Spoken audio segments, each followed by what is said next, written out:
इतिहासकारों के अनुसार कौशल प्रदेश की प्राचीन राजधानी अवध को कालांतर में अयोध्या और बौद्ध काल में साकेत कहा जाने लगा। अयोध्या मूल रूप से मंदिरों का शहर था।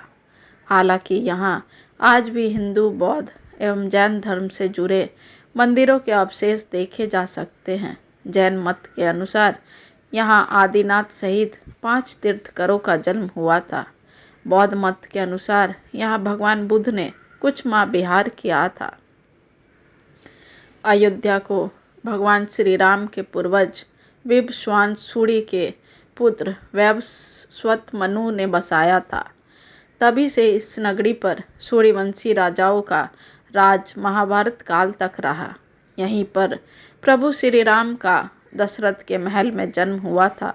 महर्षि वाल्मीकि ने भी रामायण में जन्मभूमि की शोभा एवं महत्ता की तुलना दूसरे इंद्रलोक से की है। धन्य धान एवं रत्नों से भरी हुई अयोध्या नगरी की अतुलनीय छटा एवं गगनचुंबी इमारतों के अयोध्या नगरी में होने का वर्णन भी वाल्मीकि रामायण में मिलता है। कहते हैं कि भगवान श्री राम के जल समाधि लेने के पश्चात अयोध्या कुछ काल के लिए उजाड़ सी हो गई थी, लेकिन उनकी जन्मभूमि पर बना महल वैसा का वैसा ही था। भगवान श्री राम के पुत्र कुश ने एक बार पुनः राजधानी अयोध्या का पुनर्निर्माण कराया।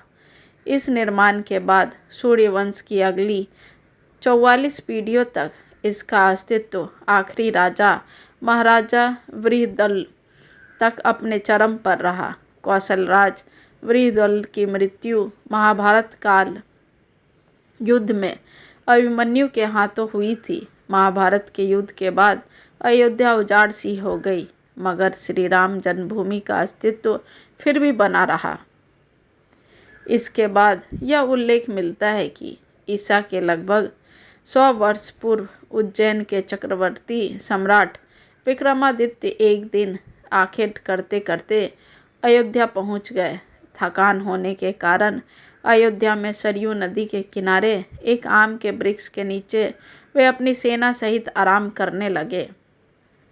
उस समय यहाँ घना जंगल हो चला था, कोई बसावट भी यहाँ नहीं थी। महाराज विक्रमादित्य को इस भूमि में कुछ चमत्कार दिखाई देने लगे। तब उन्होंने खोज आरंभ की और पास की योगी व संतों की कृपा से उन्हें ज्ञात हुआ कि यह श्री राम की अवध भूमि है। उन संतों के निर्देश से सम्राट ने यहाँ एक भव्य मंदिर के साथ ही खूब सरोवर, महल आदि बनवाए। कहते हैं कि उन्होंने श्री राम जन्मभूमि पर काले रंग के कसौटी पत्थर वाले 84 स्तंभों पर विशाल मंदिर का निर्माण करवाया था। इस मंदिर की भव्यता देखते ही बनती थी।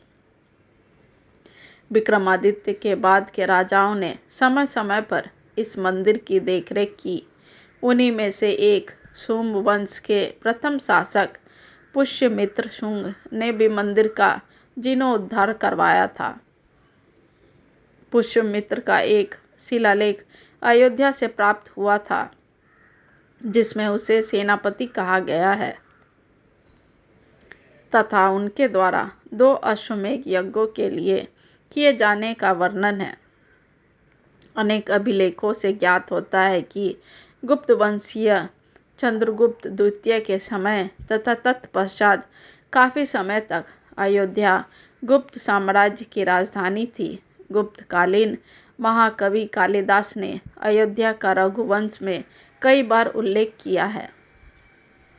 इतिहासकारों के अनुसार 600 ईसा पूर्व अयोध्या में एक महत्वपूर्ण व्यापार केंद्र था। इस स्थान को अंतर्राष्ट्रीय पहचान 5वीं शताब्दी में ईसा पूर्व के दौरान तब मिली, जबकि यह एक प्रमुख बौद्ध केंद्र के रूप में विकसित हुआ। तब इसका नाम साकेत था। कहते हैं चीनी भिक्षु फाहियान ने यहाँ देखा कि कई बौद्ध मठों का रिकॉर्ड रखा गया है।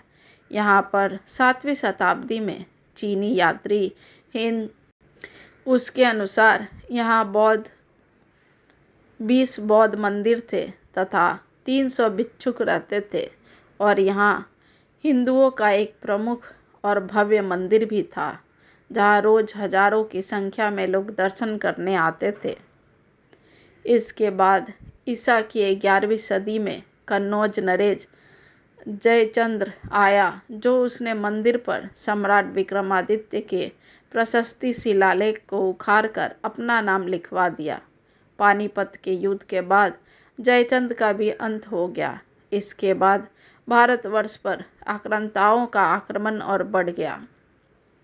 आक्रमणकारियों ने काशी मथुरा के साथ ही अयोध्या में भी लूटपाट की और पुजारियों की हत्या कर मूर्तियां तोड़ने का क्रम जारी रखा। लेकिन 14वीं सदी तक वे अयोध्या में राम मंदिर को तोड़ने में सफल नहीं हो पाए।